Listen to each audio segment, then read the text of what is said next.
What's up, guys? Another day in the shop, another vehicle. Yeah, for once, well, I was gonna say for once it's not a Cadillac, but lately we've been getting a bunch of non-Cadillac stuff, and it's kind of nice. Not that there's anything wrong with a clean Cadillac, but variety is the spice of life, right? So if you want variety, look no further than Buick Olds and Pontiac in the 60s and 70s. So today we have, there we go, it's a 1971 Buick Riviera, boat tail. So this thing, Tony brought it to us with some 20-inch billet wheels on it. And there we can see why it's called the boat tail. There's Rowdy, our neighbor's dog, saying hi. Hi, Rowdy. Okay. Well, shoot. We won't continue listening to him. Let's just, let me show you real quick inside this thing and around it, and then we'll get started. So yeah, these are definitely unique vehicles. Underneath, the chassis is the same as 71 through 76 Impala, Caprice, and Cadillac. So a lot of this information that we're gonna go through on putting the air ride on carries over to those, which is nice. But yeah, Buick definitely did stuff differently. So big long hood, big block under the hood, and just lots of unique styling. You see they peaked the dash to sort of mimic the peak of the back end. Just so cool. A wild looking car. Well, shit, let's get started. Let's get this thing in the shop and start cutting it up. All right, before we get started on this thing, let me give you a quick look underneath. So, a little bit of surface rust, but everything looks pretty solid. These cars are pretty straightforward. We've got a coil spring in the rear, separate shock, so that'll be easy. Got a link set up. Looks like we've got just one little bump stop on that cross member, so we'll pull that, and that should get it to where the drive shaft touches the tunnel when it's aired out. Exhaust will have to be cut in front of the axle because it's going to limit travel. But other than that, rear should be a slam dunk. Moving up to the front, looks like the car's got good floors. Probably be smart to clean this and undercoat it. Just protect it so it doesn't start to rust through at all. But a little bit of leak out of the gear selector shaft, but not too bad. Pretty dry other than that. Someone's been through this engine. There's a lot of nice new paint and some new parts on it, so that's kind of cool. Up front, looks like same as everything else. We're gonna have to remove the sway bar, cut out the spring pockets for some clearance, and get some bags up in here. So should be pretty much the same thing you're used to seeing, just on a slightly different car. So we'll go ahead and get everything torn down and see what we've got from there. Okay, we've got the front and rear suspension taken apart. So unhook brake line, unhook steering, unhook upper ball joint, and just let the rest droop down. So to fit a 7-inch Slam Specialties airbag in here, I think we're going to need to cut about this much. So it's about 1.5 inches up, and then all the way across, way past the pocket opening. If you were going with a smaller bag, you could do a lot less cutting. You could almost fit a 6-inch Slam in here without cutting, but then you're gonna have to run way over 100 PSI just to hit ride height. I think the extra cutting is worth getting the smoother ride at a lower pressure, get a little more lift and all that good stuff. So that's how we're gonna proceed on this one. So yeah, that should cover the front end. Moving to the rear, let me get over here. Rear is real straightforward, similar to the other generation Cadillacs we've done and stuff. We're gonna drill up through the center of this, come back with a hole saw so we can get to the top of this pocket. As you can see, there is just no room between the trunk floor and the top of the frame, or the top of the spring pocket, for us to try to get any kind of hardware up there to hold the cup in. So we'll do it from inside the trunk and then just patch that up. We'll run an elbow fitting to come out the side of the cup, and then we can go up into the trunk floor. That way we don't have to try to drill a hole for the airline on this like curved portion of the spring perch. Lower spring perch, we've got this little nipple. Our bracket basically just rests right on top of that and centers up on it.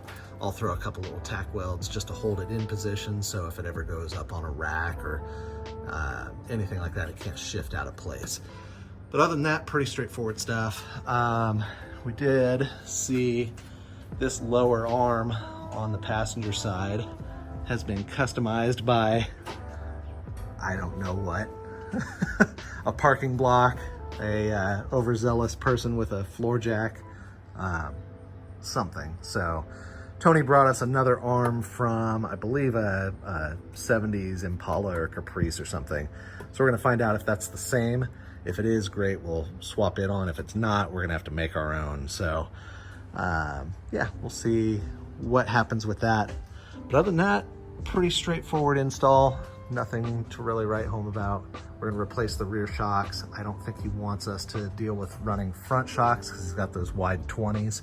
He doesn't want to limit his steering travel. So we'll go ahead and proceed with that, and then we'll check back in just a bit. All right, pockets are all trimmed out. We've got the bag brackets over there cooling right now. Threw some paint up here where we did the cutting, so it won't rust any more than it already has. We did discover, Rick found this little gem, that upper control arm bushing just does not exist anymore. So we let him know about that, and hopefully it doesn't make us do it. That looks like a good weekend project for the owner to take care of. So other than that, front's basically ready to go back together. Out back, we got that custom lower link arm off, and fortunately Tony, the owner of the car, was able to source a direct fit replacement. So we'll go ahead and get that on, and then I think once the bag brackets cool off enough, we'll throw some paint on them and get them installed. All right, up inside the trunk, you can see we drilled a couple of holes from the center, from underneath through the center of the spring pocket. And that lets us know right where the all thread's gonna wanna poke up. So now we're just going to take our hole saw. This is 1.5 inches diameter, so that'll give us enough room to get our fingers in there to start the nuts on the all thread and clear the washers and all that. And then we can cinch everything down. The all thread's gonna stick up into the trunk a little bit. We'll just cut that flush, and then just like on that Cadillac we just did, we'll put a piece of sound deadening over that hole, so it'll give us easy access to it again if we need to take anything apart, but it'll seal it all up against the elements. So other than that, I need to measure in here for the panel that we're gonna mount the tank and compressors and valve and everything to, but we're just gonna keep this one pretty simple. It'll just be right up under the package tray right on that panel. So let me get all that going. We've got our right angle drill because the height in this trunk is pretty low. You can see not a whole lot of space for a drill with a hole saw. So thankfully I've got this 90-degree drill. So I'll get those holes cut, and then we can bolt the rear back brackets together. All right, we are wrapping things up underneath. You can see up front, we've got the upper pocket cleaned up, painted and everything. Bags in, upper and lower cups are in. We've got all the clearance we need on both sides. Brakes are re-bled, and airlines are run. This one we used 90-degree fittings and ran through the side of the spring pocket and down the frame rail, because it, let me take you on a trip, runs right along in here and opens up right back here behind all the suspension and everything. So we just followed brake and fuel lines on both sides. You can see on this side we've got the power wire along with the airline. And that all runs back here. We got that lower arm replaced. Thankfully the one he had fit great, so we didn't have to make a new one. We've got new shocks installed. We've got these bags stretched way out, but not for too much longer.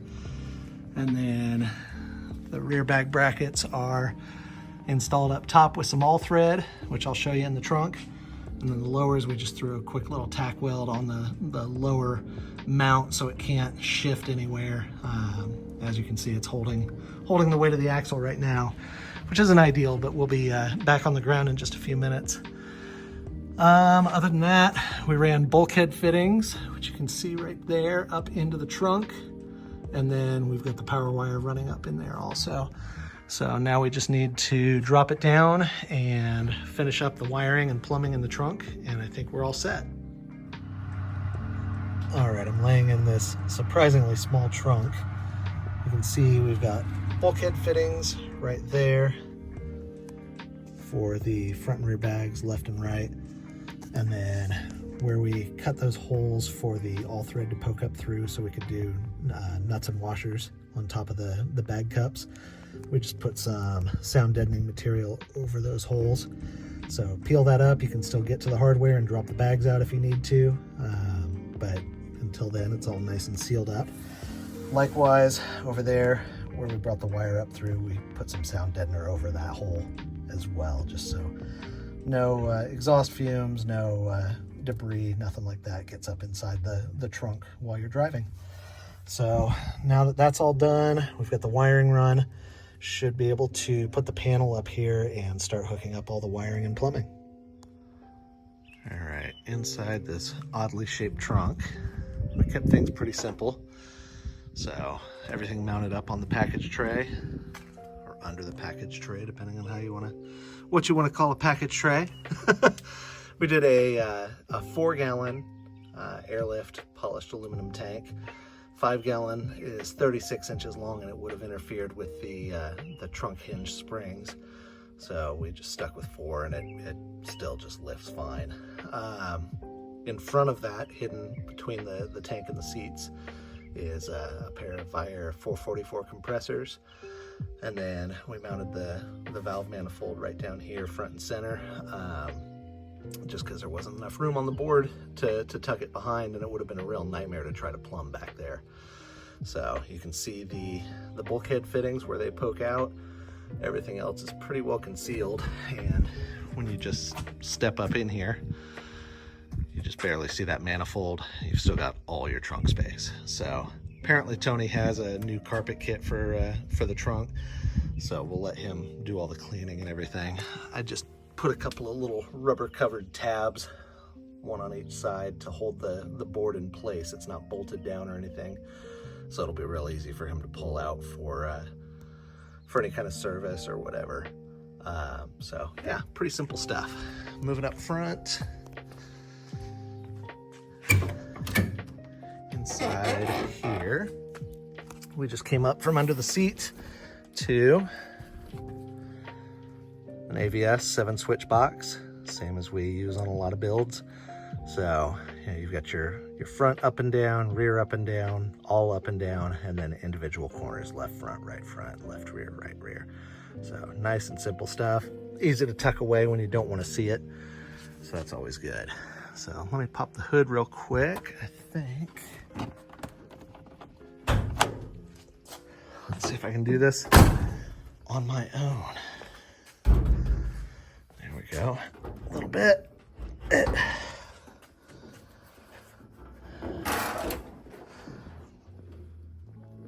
Under the hood, big ol' 455 4-barrel. Dope. He had a battery in here that had side and top posts, and if I have a top post, I'm gonna use it. So I ran over to O'Reilly's and just grabbed a battery terminal real quick. We hooked to that, ran over a little further than we liked, but there wasn't really a good spot on the wheel well here, and there's really nowhere for this to get into any kind of danger. So the breaker's back here, and then runs under the car from there to go to the back. So that's pretty much the install in a nutshell. Yeah, let's take it for a spin.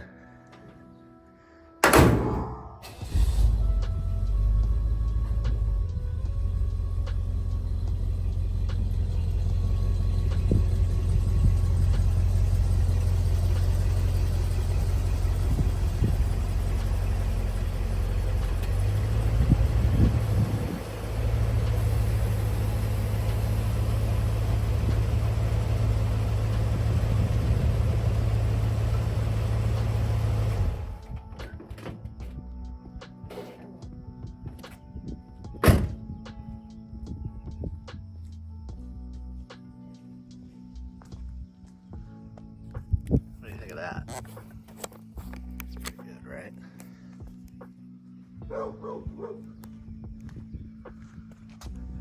we're not flat on the ground, but man, close enough.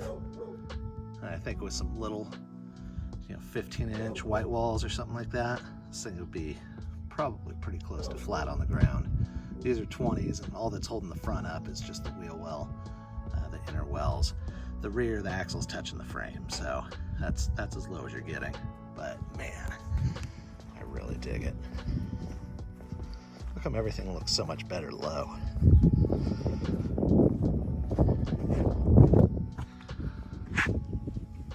Yeah, that's dope. Right on. Well, shoot, let's take this thing for a spin.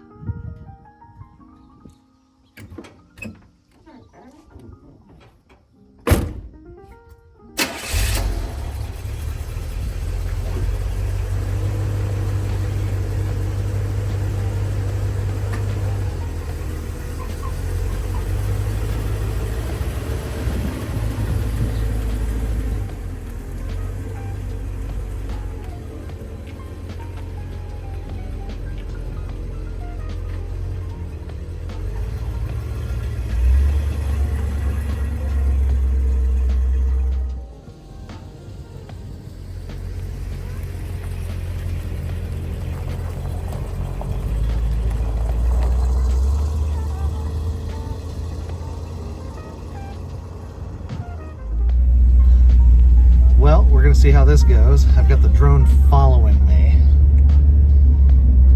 Let's see what happens. Let's see if we lose a drone today. I'll have to add it to Tony's bill. So, as far as in the car, you can see this thing is just super chill. The rear, he brought us those Gabriel shocks. I'm usually a fan of KYB. So, I don't know. It rides a little bouncy in the rear, if I'm honest. But there's a sweet spot. You set the ride height just right, and it does just fine. So, could be worse. It's not a big deal. Did we lose it? Nope, it's still back there.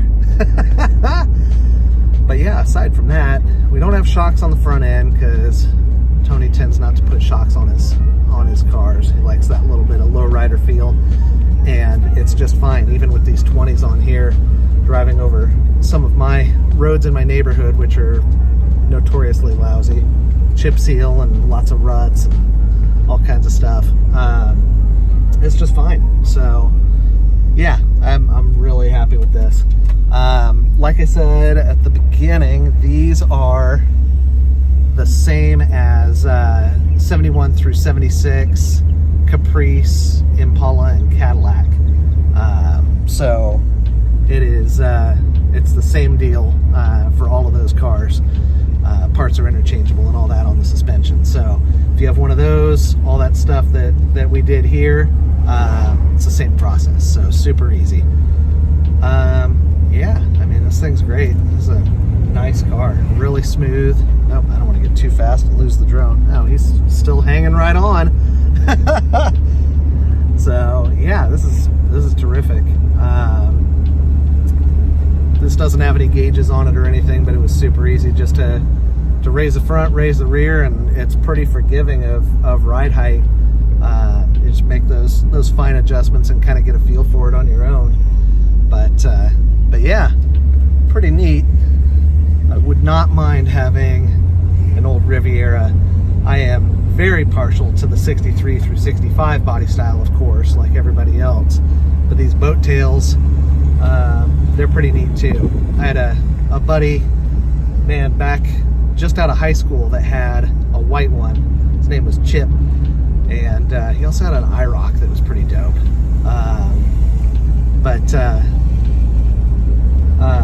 Yeah, it's kind of stuck with me. You know, it's definitely typical excessive 70s GM styling. You know, way huge hood for a two-door coupe. The back seat's nearly useless, which is pretty funny considering how big the car is. But yeah, if you want to grab some attention, this is a pretty good way to do it, and you'll probably be the only boat tail Rivi at any show you go to, so that's always cool. yeah, that's pretty much this thing. I mean, look at this, super clean, and I love the details on the dash and everything. You know, the engine turned aluminum panels and all that stuff. Just super cool styling. So anywho, yeah, let me get pulled into the driveway here.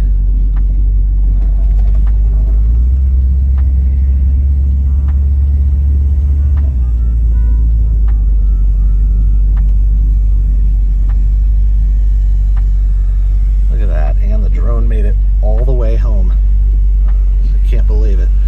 All right, let me stop right here, and let's tell that thing to stop. And I think I can tell it to land. Landing. Oh boy, you can't land there. Yeah, I know. Are you really gonna land on the friggin' trailer? Oh boy. Wow. Oh, what a fun toy. Anyway, yeah, look at that engine turned aluminum on the dash panels. It's super, super cool. Reminds me of, what were those? Firebirds. Had that same sort of look. Anywho, yeah, pretty easy car, nothing too crazy, and hopefully we got you some information on doing your own vehicle, whether it's a 7176 B-body or something else. As always, if you have any questions or anything on any of these installations, definitely feel free to reach out through the comments down below, or you can check us out on Instagram. It's @TwistedImages. We are Facebook. I think it's Twisted Images Store is our business page. But either way, look us up on the website, anywhere you want, and I'd be happy to help you dial in your project. As always, thanks for watching.